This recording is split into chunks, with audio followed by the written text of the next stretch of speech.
So, students, in today's lecture, again a very important topic under capital budgeting that we are trying to take up, that is known as capital rationing.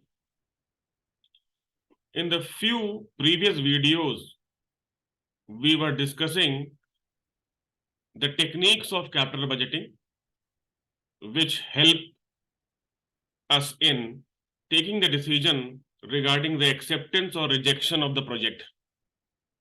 Like we have taken up net present value, internal rate of return, profitability index, and other techniques like ARR, discounted payback, and payback period we have already discussed. Now we are trying to take up a situation that company has, means earlier we were trying to take the decision between the projects which is having the positive NPV or higher IRR. On the basis of that, we used to accept or reject the project. Now situation is, company is having limited fund, but against the limited fund, the company is having more than one profitable projects. That means NPV is also positive and IRR is also good, that is more than the cost of capital. So the situation when company is unable to take up the profitable projects due to the limited fund, that situation is known as a situation of capital rationing. That means on the basis of higher NPV, higher IRR, and with the help of profitability index, we are supposed to rank the project, and then we have to take the decision that which among the various profitable projects we are supposed to accept. Here you can see limited fund available for fresh investment. Now, situation is that why we are having the limited fund. If the fund is limited, company has the option that company can have their own fund, or the company can take the fund from the market, but the company is not taking the fund from the market. That can be due to two reasons: internal capital rationing, and secondly is external capital rationing. Internal capital rationing means that the company itself has framed the policy that company is not going to use its reserve fund for the new investment proposals. And secondly, the company may have the policy that the company is not going to take up new assignment, new debts, which are having a good amount of financial risk. So this is the internal policy, that company has passed the policy that due to these reasons, they will not going to accept the profitable projects also, because they are having limited fund, because they do not want to make use their own fund, as well as they do not want to take the debt from the market. The company can go for external financing, but still company is not going for the external financing because the lack of credibility, the company do not have the credibility in the market, or we can say high flotation cost, that for generating more fund from the market, either the company has to make the issue of equity shares or debts, then the flotation cost of these instruments may be higher at that time, or else the cost of capital, the cost of debts and cost of equity or cost of preference which the company want to float, they may be high. So in this situation of internal or external, that situation is the company is not willing to take up the profitable projects due to limited available fund. That situation is known as capital rationing. A firm having no capital rationing, कोई भी firm जिसके पास कोई भी ऐसा policy नहीं है कि जिसमें कैपिटल राशनिंग करना है, then the firm क्या करेगी, वो एनपीवी के बेसिस पर प्रोजेक्ट को एक्सेप्ट करेगी और रिजेक्ट करेगी। म्यूचुअली एक्सक्लूसिव प्रपोजल्स होंगे तो हाईएस्ट एनपीवी को देखते हुए वो एक्सेप्ट कर लेगी कि एक जैसे दो प्रोजेक्ट्स हैं, दोनों में से कोई एक लेना है, तो जिसका हायर एनपीवी आ गया उसको हम एक्सेप्ट कर लेंगे। लेकिन प्रॉब्लम कहां पे आती है, प्रॉब्लम आती है कि अगर वो कंपनी कैपिटल राशनिंग पॉलिसी पे चल रही है तो, अगर कंपनी कैपिटल राशनिंग पॉलिसी पे रन कर रही है तो उसके पास लिमिटेड फंड होंगे। द रीजन में भी इंटरनल और एक्सटर्नल, जितना पैसा है उसी पैसे को ही लगाना है, चाहे उसको प्रॉफिटेबल प्रोजेक्ट्स को छोड़ना पड़े। इस सिचुएशन में दो तरह के प्रोजेक्ट्स होते हैं। पहला प्रोजेक्ट बोलते हैं हम लोग डिवाइजिबल प्रोजेक्ट्स, और दूसरा है इनडिवाइजिबल। डिवाइजिबल प्रोजेक्ट मतलब ये कि जो हमारे सामने प्रोजेक्ट्स आ रहे हैं जो प्रॉफिटेबल है, लेकिन वो डिवाइड हो सकते हैं। मीन्स फॉर एग्जाम्पल, मान लीजिए आपको 5 माले की बिल्डिंग बनानी है, मीन 5 फ्लोर्स की बनानी है, but you do not have the fund to construct 5 storey building. What you can do, कि आपके पास 2 स्टोरी का है तो आप 2 माले की बना दीजिए, और रिमेनिंग जब बाद में पैसा आएगा तब 3 माले की बना दीजिएगा। मीन्स वर्क आपका रुकेगा नहीं। तो ऐसे प्रोजेक्ट्स जिनको हम थोड़ा बहुत स्टार्ट करके भी अपना काम कर सकते हैं वो डिवाइजिबल में आ जाते हैं। इनडिवाइजिबल, जिनको अगर हम टेकअप करेंगे तो हमको स्टार्ट से एंड तक पूरा का पूरा कंप्लीट ही करना है। जैसे if you want to manufacture ships और फ्लाईओवर और लोकोमोटिव और एयरक्राफ्ट, फ्लाईओवर अगर बनना शुरू होगा तो स्टार्ट से एंड तक पूरा बनेगा, आधा उसको नहीं छोड़ सकते। So there are two type of projects, divisible and indivisible. मतलब इन दोनों सिचुएशन में हमको कैपिटल राशनिंग को एक्सेप्ट करना है और कैपिटल राशनिंग कॉन्सेप्ट को इंप्लीमेंट करना है। तो कैपिटल राशनिंग का कॉन्सेप्ट ये हो गया कि जब कंपनी के पास लिमिटेड फंड है, कंपनी इंटरनल पॉलिसी के हिसाब से या एक्सटर्नल कंस्ट्रेंट के हिसाब से पैसा और नहीं ला पा रही है, जिससे कि कंपनी प्रॉफिटेबल प्रोजेक्ट्स को भी रिजेक्ट करती है। और among the various profitable projects, company take up only few projects which are able to be accepted on the desired fund itself. और इसमें 3 सिचुएशंस हम लेकर आते हैं। Situation number 1, projects are divisible and constraint is period, single period 1। कि project जो है, पहला कॉन्सेप्ट जो लिया, मान लीजिए हम ऐसा प्रोजेक्ट ले रहे हैं कि जो डिवाइजिबल है और सिंगल पीरियड है। स्टेप्स क्या होंगे कि पहले हम लोग प्रॉफिटेबिलिटी इंडेक्स को कैलकुलेट करें, फिर उन प्रोजेक्ट्स को प्रॉफिटेबिलिटी इंडेक्स के हिसाब से रैंक करें, and next step will be choose the optimal combination of the projects. Suppose आपके सामने 5 प्रोजेक्ट हैं, ए बी सी डी और ई, और इन इंडिविजुअल प्रोजेक्ट्स में ये आपको इन्वेस्टमेंट करना है। 1 लाख, 3 लाख, 50,000, 2 लाख और 1 लाख। ये अलग अलग प्रोजेक्ट्स हैं और अलग अलग इनका इनिशियल इन्वेस्टमेंट है। और जब हम लोग इन्वेस्टमेंट कर देंगे, ये प्रोजेक्ट हमारे कंप्लीट हो जाएंगे, तो फोरकास्ट किया गया है कि ये प्रोजेक्ट हमारे इतना एनपीवी लेकर आएंगे। ए प्रोजेक्ट 20,000, बी प्रोजेक्ट 35,000, 16,000, 25,000 और 30,000।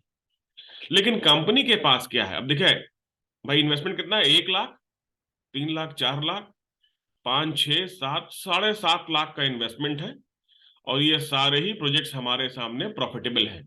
मतलब अगर कंपनी के पास कैपिटल राशनिंग का कॉन्सेप्ट नहीं है तो कंपनी सारे के सारे 5 प्रोजेक्ट्स एक्सेप्ट कर सकती है। लेकिन प्रॉब्लम क्या है, company has limited fund of 3 lakh, कि कंपनी के पास 3 लाख खाली रुपया है। अब 3 लाख में अगर हम बी प्रोजेक्ट ले लें तो पूरा का पूरा 35,000 का हमारे पास बेनिफिट आ जाएगा, कि हम एक ही प्रोजेक्ट लें और बाकी ए सी डी और ई को हम रिजेक्ट कर दें। लेकिन कैपिटल राशनिंग में प्रॉफिटेबिलिटी इंडेक्स से देखिए शायद कुछ और बेनिफिट निकल के आता है। डिवाइजिबल प्रोजेक्ट है तो हम लोग डिवाइड कर सकते हैं। ये आपके 5 प्रोजेक्ट्स हो गए, इनिशियल इन्वेस्टमेंट हो गया, ये एनपीवी ऊपर के कॉलम से हमने ड्रॉप डाउन किया है। अब जब हमने प्रॉफिटेबिलिटी इंडेक्स निकाला इन सभी प्रोजेक्ट का, प्रॉफिटेबिलिटी इंडेक्स मतलब कि NPV divided by initial capital, है ना। NPV divided by initial capital is known as profitability index. तो column number 3 divide by column number 2, तो ये प्रॉफिटेबिलिटी इंडेक्स आया।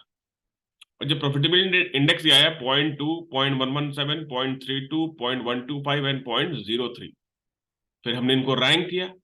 रैंक देखिए सबसे हाईएस्ट क्या है, C, then 2 that is E, then A, then D and then B. मतलब B जो कि 3 लाख वाला था वो सबसे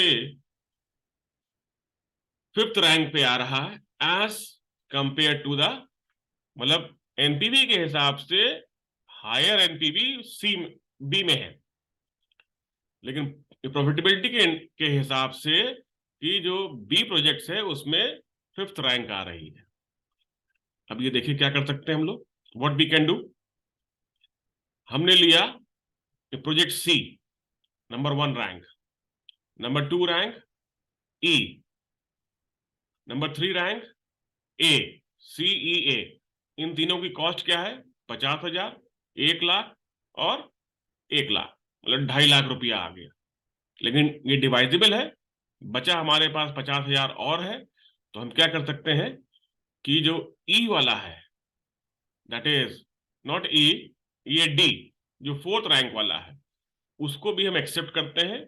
इसमें रिक्वायरमेंट है 2 लाख की, लेकिन ये डिवाइजिबल है, तो हम 50,000 रुपए का इसमें इन्वेस्टमेंट कर सकते हैं और बाकी 1.5 लाख हम लोग इन नियर फ्यूचर कर लेंगे।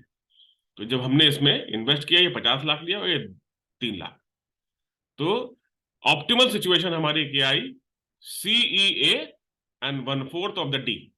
These are the 4 projects that we are suppose to accept.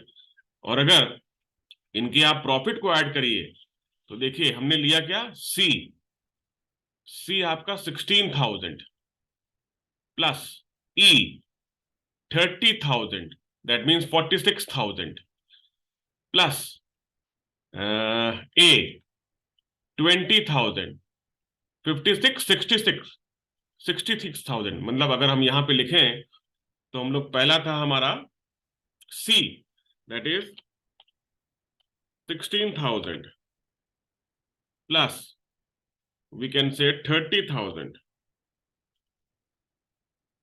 then plus 20,000, 20,000 और प्लस हमने लिया है फिर आपका 1/4 ऑफ डी, 25,000 है। 25,000 का 1/4 किया हमने तो 12.5, 25,000 का 1/4 करिए भाई, तो उसमें क्या आएगा, 25,000 divided by 4, you will get 6,250, 6,250। अब इन सबको अगर आप जोड़ें, जो कि आपका है 16,000 plus 16,000 plus 30,000 plus 20,000 plus 6,250, total आ जाएगा आपका 72,250। This is the NPV that you are going to get if you make the investment of rupees 3 lakh in these project। जबकि 3 लाख अगर आप सिर्फ बी में लगा रहे थे तो एनपीवी आपका 35,000 आ रहा था। That means company will decide that they should accept project C E A and 1/4 of the D itself। These are the projects that we are supposed to take up, and the situation is, as we already said, that divisible project is there। अब दूसरा लेते हैं, इनडिवाइजिबल। ये project हमारा डिवाइजिबल नहीं है, पूरा का पूरा हमको लेना है। इसमें सिचुएशन देखिए, construct the table showing the feasible, choose the combination, वही चीज है। देखिए इनिशियल कैपिटल, वही 5 प्रोजेक्ट हमारे सामने फिर से आ गए, मतलब सेम प्रॉब्लम को हम रिपीट कर रहे हैं जिससे कि आपको समझने में आसानी लगे। ए, बी, सी, डी और ई, और ये इनके एनपीवी थे, प्रोजेक्टेड एनपीवी और प्रपोज एनपीवी और एक्सपेक्टेड एनपीवी हम लोग बोल सकते हैं। अब कॉम्बिनेशन क्या है, कॉम्बिनेशन, हमको कॉम्बिनेशन मतलब यहां पे ये करना है कि वही पैसा हमारे सामने है 3 लाख रुपए, 3 लाख से ज्यादा कोई भी इन्वेस्टमेंट हमको नहीं करना है, 3 लाख का लिमिट है। तो पहला कॉम्बिनेशन क्या किया हमने, ए सी, ए सी ये हो गया 1.5 लाख, और फिर डी ले नहीं सकते हैं, डी ले नहीं सकते हैं, ई को ले लें, तो मतलब ए सी ई ये ले लिया हमने, और इन तीनों के बेनिफिट को हमने सम किया तो it is coming to as 66,000। अब दूसरा देखिए, ए एंड सी दो हो सकते हैं, ए और सी, इसका बेनिफिट 36,000 आ रहा। दूसरा ए, एक को पढ़ के चलते हैं ना, पहले ए को, बी तो लेंगे नहीं हम लोग, इसको तो आप पीला कर दीजिए कि इसको नहीं लेना है, राइट। अब देखिए ए और डी ये 3 लाख हो गया, इन दोनों को लेंगे तो हमारा 45,000 आएगा।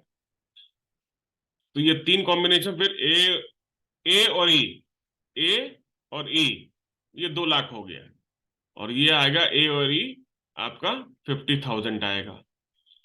फिर बी लेना नहीं है, अब सी से कॉम्बिनेशन माना, सी 50,000 और डी 2.5 लाख, सी और D 2.5 lakh 41,000। Then again C and E 1.5 lakh, C and E 46,000, and lastly we can say we are having D and E, and D and E 55,000। मतलब इतने फीजिबल कॉम्बिनेशन बन सकते हैं जिसमें इनिशियल कैपिटल हमारी 3 लाख या 3 लाख से कम लगेगी।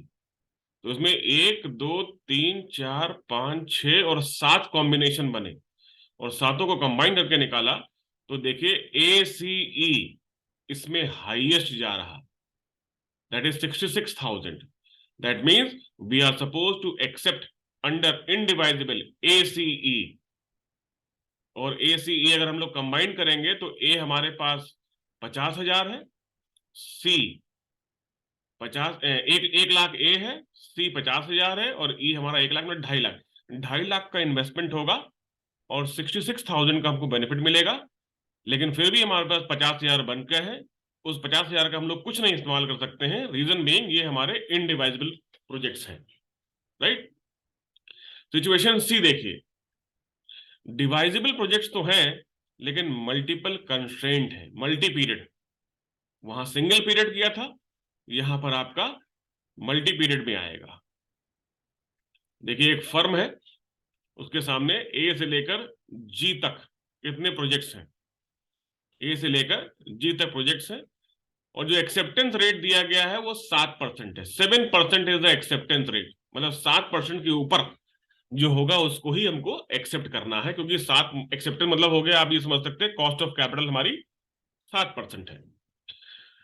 तो ए प्रोजेक्ट में 100 लाख लगने हैं, और एनपीवी 7% पे निकल के आ रहा 54%, बी में 100 40%, और इन सब से आपसे, तो एनपीवी के हिसाब से रैंकिंग हमने की, तो रैंकिंग हमारी डी फर्स्ट आई, और ई सी ये आपका सेकंड आया। उसके बाद से हम लोग देखते तो ये रैंक 1 हो गया और ये रैंक 2 हो गया। अब यहां पर ये प्रॉब्लम आती है कि मतलब देखा जाए तो सी एंड डी रैंक 1 रैंक 2, और जो हमारा इन्वेस्टमेंट अमाउंट दे रखा है कि वो है 400 लाख, 400 लाख का हमारा इन्वेस्टमेंट अमाउंट है, और इन दोनों प्रोजेक्ट में हमारे 200 लाख इसमें और 200 लाख इसमें लग रहे हैं। इसमें मतलब 400, मतलब हमारा पूरा इन्वेस्टमेंट एग्जॉस्ट हो रहा है, और इन दोनों को हम लोग एक्सेप्ट कर सकते हैं रैंक 1 और रैंक 2 के बेसिस पर, ठीक। और इसके हमारा जो हम लोग कंबाइन करेंगे तो कंबाइन करके 370 लाख का बेनिफिट हमको मिलेगा। That means 400 lakh will be invested and 370 that 370 lakh will be the benefit that we are going to get. This we have got from the NPV 1 and 2।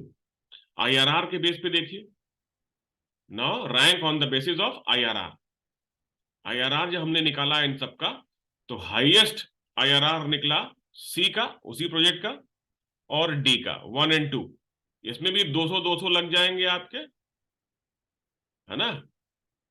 Project C highest 22.1 and selected as a first, और उसमें 200 का investment है। Then project D 20.7, और इसमें भी 2 लाख का 200 का आपका इन्वेस्टमेंट है। तो आईआरआर के बेसिस पर भी सी और डी निकल रहा है। अब प्रॉफिटेबिलिटी इंडेक्स देखिए, what we can say in profitability rank on the basis of profitability index.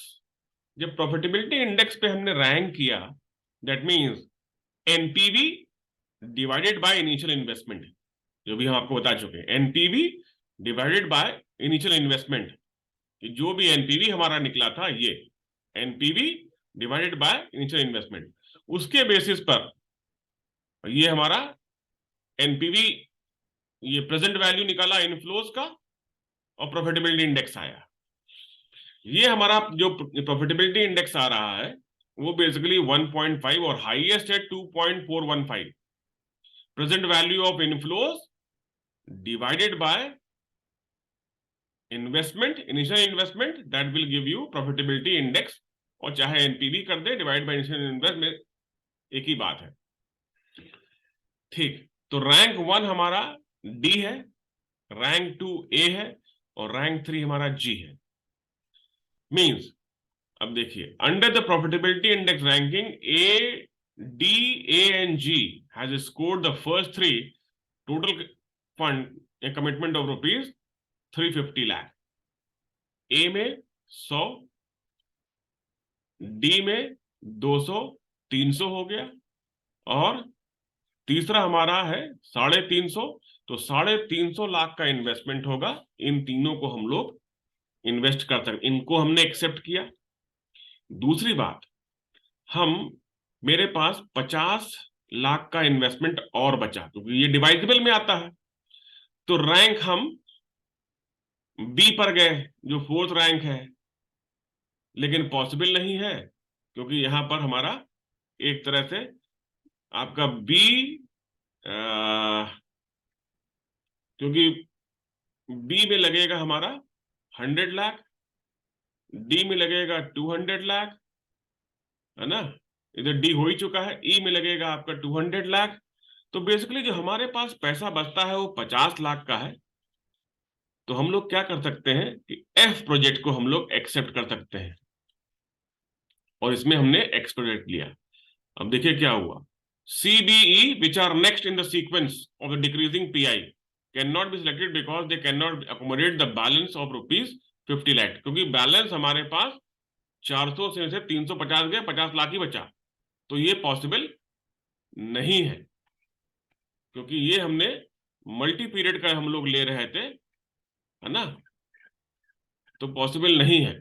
तो हम लोग क्या कर सकते हैं कि यहां पर हमने फिर एफ वाले को एक्सेप्ट किया, और sum of the NPV of the F will be as, तो हम लोग ने इनको जोड़ा, तो ये 100, 200, है ना, मतलब ए का आपका सीबीई, मतलब ए का है 100,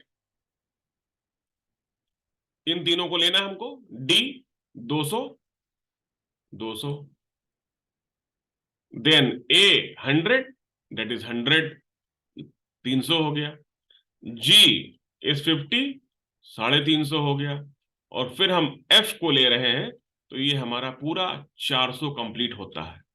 और 400 कंप्लीट होते ही ये 368 लाख का बेनिफिट देगा in terms of NPV.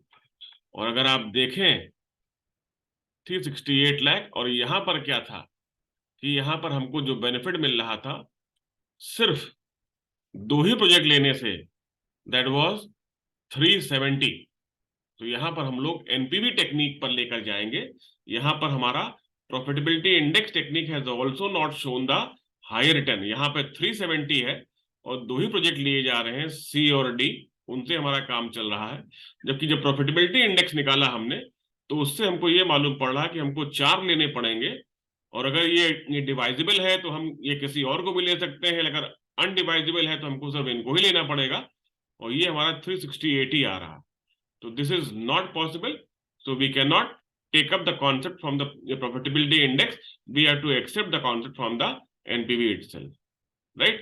So in this way, we can say that in today's lecture, we have taken the concept of the profitability index, or we can say the concept of capital rationing, where the decision could be taken on the basis of NPV or IRR or on the basis of profitability index, and then the manager has to decide that which project they are supposed to accept. Okay, so I hope the concept of capital rationing is understood to all of you, and the next concept under the capital budgeting we can take up in the next lecture. Thank you, all of you.